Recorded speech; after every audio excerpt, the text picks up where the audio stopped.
नमस्कार दोस्तों, स्वागत है आप सबका अनुपम आईएएस एकेडमी पर। 1670 का वह साल था।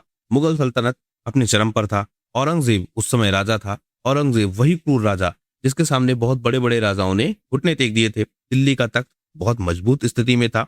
इन सब के बीच एक क्षेत्र उभर कर आता है, बुंदेलखंड। एक ऐसा इलाका जो कभी भी मुगलों की गुलामी स्वीकार नहीं करता है। औरंगजेब ने बहुत सारे अत्याचार किए, लेकिन यहाँ के जो राजा है छत्रसाल, वह झुकते नहीं है और बहुत थोड़ी सेना के साथ ही मुगलों की सेना को पराजित करते हैं। तो आज की वीडियो में हम समझेंगे कि कैसे बुंदेलखंड औरंगजेब के सामने खड़ा रहता है और उसके विद्रोह का जो घटनाक्रम है वह क्या है। तो मैं अनुपम तिवारी स्वागत करता हूं आपका अपने इस YouTube चैनल पर। आइए समझे इस पूरे विद्रोह को। अगर हम बुंदेलखंड की बात करें तो मध्य भारत का यह लगभग क्षेत्र है। इस मैप में अगर हम देखें तो ज्यादा समझ में आएगा। यह आपका कानपुर है, यह आपका प्रयागराज है, यह आपका जबलपुर है यानी मध्य प्रदेश का क्षेत्र, यहाँ झांसी है, ग्वालियर है। इसका मतलब यह कि उत्तर प्रदेश का क्षेत्र, मध्य प्रदेश का क्षेत्र, यह दोनों शामिल है किसमें? बुंदेलखंड में। अब अगर आप यहाँ देखिए, यह है आपका आगरा और यह है आपका दिल्ली। आगरा का मतलब मुगल सल्तनत है और दिल्ली का मतलब कि यहाँ भी मुगल सल्तनत है। अब आप इधर देखेंगे अगर तो दक्कन है और उसके बाद दक्षिण भारत नीचे की तरफ। मैप समझना क्यों इंपॉर्टेंट है, आप एक्चुअली समझ पाएंगे कि समस्या क्या थी। अब मुगल सल्तनत है, दक्कन में क्या है? मराठा है, मराठों को भी कंट्रोल करना है, मराठों के विद्रोह भी हो रहे हैं। तो जो ये बीच का क्षेत्र है यह मुगलों के कंट्रोल में रहे औरंगजेब के लिए बहुत जरूरी है। औरंगजेब के साथ कई सारी समस्याएं हमने देखी, जैसे औरंगजेब की जो धार्मिक समस्या है वह हमने देखी कि वह काफी हद तक हिंदू विरोधी है। उसकी जो है राजनीतिक व्यवस्था जब हम देखते हैं तो उसमें क्या है? केंद्रीयकरण है। जो स्थानीय प्रशासक हैं उनकी शक्तियों को कम करने का प्रयास है। इसकी अगर हम आर्थिक व्यवस्था देखें तो वह पहले से ही काफी कमजोर हो चुकी है। धन का अभाव है, मतलब पैसा कम है। बहुत सारे मनसबदार हैं और यह मनसबदार क्या है? संख्या में ज्यादा है। और संख्या में ज्यादा होने का मतलब ज्यादा वसूली, यानी यह कर ज्यादा वसूलेंगे। कई बार हम देखते हैं कि 50% तक जाता है, कई बार उससे भी ज्यादा। ज्यादा वसूली मतलब शोषण, शोषण मतलब विद्रोह की संभावना। तो यह भी एक पूरी साइकिल है। अभी यह पूरी समस्या पूरे औरंगजेब के शासनकाल के दौरान हमको मिलती है। इसी तरह हमने देखे सतनामी विद्रोह, इसी तरह हमने देखे जाट विद्रोह, वह सब लोग भी इसी तरह विद्रोह कर रहे थे। कारण लगभग लगभग सेम थे। घटनाक्रम हमको थोड़ा देखना पड़ता है।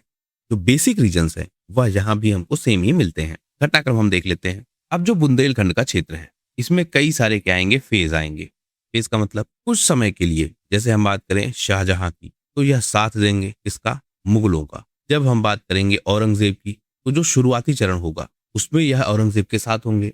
लेकिन औरंगजेब जब अपनी नीतियों के साथ आएगा, धार्मिक नीतियों के साथ, राजनीतिक नीतियों के साथ, आर्थिक नीतियों के साथ, तो उन नीतियों के कारण क्या होगा? टकराव होगा। टकराव का मतलब विद्रोह होगा। तो औरंगजेब के शासनकाल के ही दौरान दो फेज हैं। एक शुरुआती चरण में, स्पेशली जब हम बात करें तामूगढ़ के युद्ध की, यह युद्ध किसके किसके बीच होता है? दारा के बीच और औरंगजेब के बीच, यानी उत्तराधिकार का युद्ध है।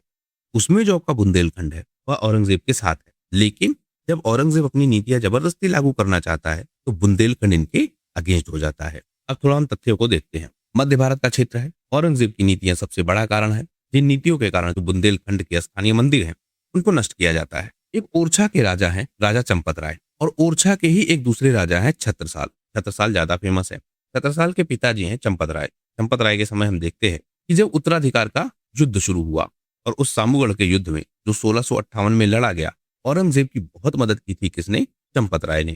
चंपत राय कौन? छत्रसाल के पिताजी। यहां तक कि चंबल नदी को कैसे पार किया जाएगा इसका रास्ता भी किसने बताया? चंपत राय ने। अब ऐसा क्यों हुआ होगा? चंपत राय कौन है? स्थानीय राजा। और स्थानीय राजा होने का मतलब जो वहां की स्थानीय परिस्थितियां हैं, भौगोलिक स्थिति है, उसको यह बहुत अच्छे से जानते हैं। और जब यह बहुत अच्छे से जानते हैं इसका मतलब इनको पता है चंबल नदी कहाँ पर छिछली है, कहाँ पर गहरी है, कहाँ पर पतली है, कहाँ पर चौड़ी है। तो यह रास्ता बताते हैं किसको? औरंगजेब को। जब सामूगढ़ का युद्ध होता है कि कैसे चंबल को पार किया जाए और कैसे दारा को कमजोर किया जा सकता है, यानी औरंगजेब की यह खूब मदद करते हैं। लेकिन औरंगजेब बादशाह बनता है। अब बादशाह बनने के बाद वह क्या करता है? स्थानीय शक्तियों को कुचलने का प्रयास। इसी क्रम में वह चंपत राय को भी कमजोर करने का प्रयास करता है। वहीं चंपत राय बुंदेलखंड के राजा हैं, यह झुकने को तैयार नहीं थे। शुरुआती चरण में जो यह साथ देते हैं यह एक सहयोग था, मतलब एक तरीके का अलायंस था। लेकिन यह स्वायत्तता अपनी छोड़ने को तैयार नहीं है, यानी झुकने को तैयार नहीं है, और यह कर देते हैं विद्रोह। जब यह विद्रोह करते हैं तो औरंगजेब अपनी सेना भेजता है, बड़ी सेना भेजता है। मुगल सेना चंपत राय को बंदी बनाना चाहती है। लेकिन चंपत राय और उनकी जो पत्नी है सारंधा, यह दोनों एक दूसरे को कटार मार देते हैं और कटार मारकर वीरगति को प्राप्त हो जाते हैं। इनकी डेथ हो जाती है। इनकी जिस समय डेथ होती है उस समय जो आपके छत्रसाल हैं यह 12 साल के हैं। अब छत्रसाल के पास दो विकल्प हैं। पहला विकल्प यह कि वह इस विद्रोह को जारी रखें, वह संभव नहीं है। क्यों संभव नहीं है? 12 साल इनकी एज है, संसाधन कम है, मुगल सेना बड़ी है, तो यह क्या करते हैं, औरंगजेब की सेना में शामिल हो जाते हैं। और इसमें एक बड़ी भूमिका आती है जयसिंह की, यानी मिर्जा राजा जयसिंह। मिर्जा राजा जयसिंह छत्रसाल को समझाते हैं कि वह मुगल सेना में शामिल हो जाए, उनको सुरक्षित स्थान मिलेगा, ज्यादा वह अपने कौशल को यानी कि जो युद्ध कला है उसको डेवलप कर सकते हैं, चीजें सीख सकते हैं। अभी मुगलों का विद्रोह करना ठीक नहीं है। मिर्जा राजा जयसिंह के साथ हम कई बार देखते हैं कि वह है तो मुगलों की तरफ, लेकिन बार बार जो मुगलों के विद्रोही हैं उनकी वह मदद भी करते हैं, या फिर हम यह कहें जो हिंदू राजा हैं उनकी मदद भी करते हैं। जैसे हमने बात की थी छत्रपति शिवाजी महाराज की, उनकी भी यह कई बार मदद करते हैं, स्पेशली पुरंदर संधि के दौरान मदद करते हैं। पुरंदर संधि के बाद जब कैद कर लिया जाता है दरबार में जाने के बाद, वहां पर भी यह मदद करते हैं। तो मिर्जा राजा जयसिंह कई बार मदद करते हैं जो स्थानीय हिंदू राजा हैं। उसी क्रम में भी हम इनको देख सकते हैं कि छत्रसाल की यह मदद करते हैं और छत्रसाल को समझाते हैं कि मुगल सेना में ही शामिल होना सुरक्षित है। छत्रसाल मुगल सेना में शामिल हो जाते हैं। 1665 की जो पुरंदर की संधि है, अब देखिए छत्रसाल भी क्या है, स्थानीय राजा है, और स्थानीय राजा होने का मतलब जो स्थानीय भौगोलिक परिस्थितियां हैं उनसे यह वाकिफ हैं, उनको बहुत अच्छे से जानते हैं। बहुत अच्छे से जानने का मतलब यहाँ पर अगर कोई युद्ध होगा तो बहुत प्रभावशाली होंगे, इनको सब कुछ पता है। अब हम बात करें मराठा की, मराठों के साथ भी क्या है, स्थानीय लोग हैं, तो यह भी क्या है, स्थानीय युद्ध पद्धतियों से या स्थानीय भौगोलिक स्थितियों से दोनों से अच्छे से वाकिफ हैं। तो मराठों को कौन कंट्रोल कर सकता था या मराठों को कौन रोक सकता था? तो ऐसा ही कोई राजा या ऐसा ही कोई व्यक्ति जो उस क्षेत्र का हो। तो पुरंदर की संधि के दौरान जो यह घेराबंदी हुई, बाद में संधि करनी पड़ी, इसमें भी जो आपके छत्रसाल हैं इनकी बहुत बड़ी भूमिका है। मुगलों की यह खूब मदद करते हैं, स्पेशली जयसिंह के अंडर में। फिलहाल पुरंदर की संधि हो जाती है। पुरंदर संधि के बाद जब बीजापुर की घेराबंदी की जाती है, अब बीजापुर भी क्या है, स्थानीय एक क्षेत्र है, यहाँ पर भी छत्रसाल खूब मदद करते हैं। यानी छत्रसाल लगातार मुगलों की मदद करते रहते हैं अपने शुरुआती चरण में, और उसमें भी जयसिंह की सेना में। लेकिन जब बीजापुर की घेराबंदी की जाती है और छत्रसाल की बहुत सारी मददों के बाद जब बीजापुर को कंट्रोल किया जाता है, और उसके बाद जब यह लोग मुगल दरबार में पहुंचते हैं, तो जो मुगलों का सेनापति है उसका नाम क्या है, दिलेर खान। दिलेर खान सारा का सारा क्रेडिट वो खुद ले लेता है कि उसने ही सब कुछ किया है, और मुगल दरबार उसको क्रेडिट देता भी है। यानी छत्रसाल की जो वीरता है, चाहे वह दिखाते हैं पुरंदर की संधि के दौरान, चाहे वह दिखाते हैं बीजापुर की घेराबंदी के दौरान, या किसी भी स्थानीय जो विद्रोह है उसको कंट्रोल करने के दौरान, उन सबको दरकिनार कर दिया जाता है और जो मुगल सेनापति उनको प्रोत्साहित किया जाता है। इससे क्या हुआ, छत्रसाल को यह लगने लगा कि वह चाहे जितना कर ले मुगलों के लिए, मुगल कभी भी उनको वह सम्मान नहीं देंगे जो वह डिजर्व करते हैं। मन में उनकी बड़ी खटास आ गई। अब इसी समय मराठा इनके अगेंस्ट हैं, किसके, मुगलों के अगेंस्ट हैं। और मराठों में भी एक बड़े राजा हैं, छत्रपति शिवाजी महाराज के सबसे बड़े राजा।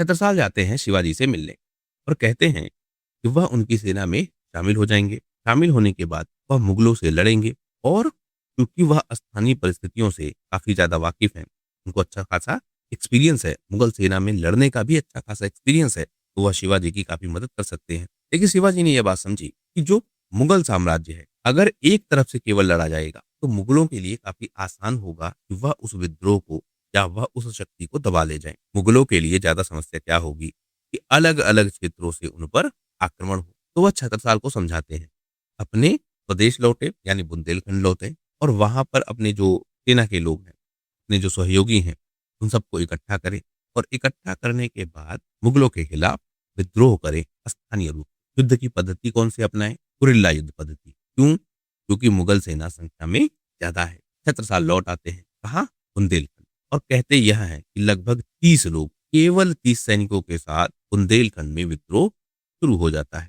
छत्रसाल बहुत वीरता से लड़ते हैं और मुगल सेना की जो स्थिति है उसको काफी कमजोर करने लगते हैं। 30 सैनिकों के साथ यह शुरुआत में क्या करते हैं, जो स्थानीय चौकियां हैं उनको नष्ट करते हैं, यानी मुगलों की जो स्थानीय चौकियां हैं उनको नष्ट करते हैं। जो छोटे छोटे सरदार हैं मुगलों के, स्थानीय सरदार, उनको पराजित करते हैं।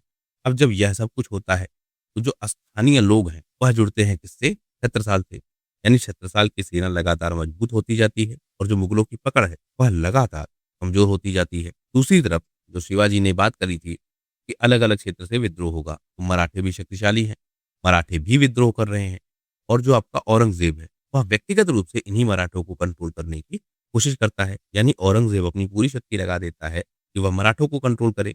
इसी क्रम में जो स्थानीय विद्रोह हैं या अन्य विद्रोह हैं, वह ज़्यादा शक्तिशाली हो जाते हैं और बुंदेलखंड का जो विद्रोह है, वह भी इसी क्रम में काफ़ी ज़्यादा शक्तिशाली हो जाता है और बुंदेलखंड किसी भी परिस्थिति में मुगलों के सामने नहीं झुकता है। क्या बात हमने कर ली कि वह शिवाजी के कैंप में जाते हैं, उनसे मिलते हैं। शिवाजी उनको स्वदेश लौटने को कहते हैं, स्थानीय रूप से विद्रोह करने को कहते हैं। गुरिल्ला युद्ध नीति यह अपनाते हैं, लगातार विद्रोह करते हैं। उन विद्रोहों का परिणाम यह होता है कि केवल 30 सैनिकों से शुरू हुआ विद्रोह बड़ा विद्रोह बन जाता है। मुगल सेना इनको कंट्रोल नहीं कर पाती है। धीरे-धीरे जो राजपूत हैं, स्थानीय जनता है, यह सब साल से मिलने लगते हैं और छत्रसाल का सहयोग करते हैं। मुगल सेना कई बार कोशिश करती है, लेकिन वह कुछ नहीं कर पाती है और बाद में जो बुंदेलखंड के राजा हैं, वह पन्ना को अपनी राजधानी बनाते हैं।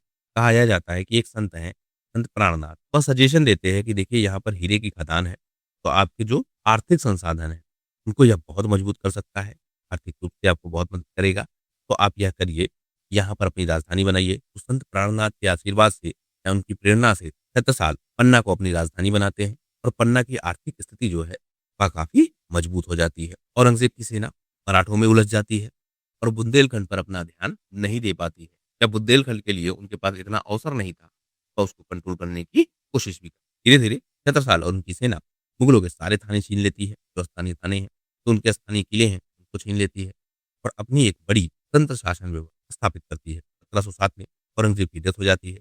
औरंगज़ेब की डेथ के बाद जो मुगल साम्राज्य है, वह अपने आप कमज़ोर होने लगता है और बुंदेलखंड अब एक स्वतंत्र राजा के रूप में या एक स्वतंत्र प्रशासक के रूप में एस्टेब्लिश हो जाता है। क्या था विद्रोह? बुंदेलखंड का, जिसको किसी भी तरीके से औरंगज़ेब कंट्रोल नहीं कर पाया और उसने अपनी एक स्वतंत्र शाखा या अपनी एक स्वतंत्र प्रशासनिक व्यवस्था, तो यह था विद्रोह बुंदेलखंड का। इस वीडियो में फिलहाल सिर्फ इतना ही।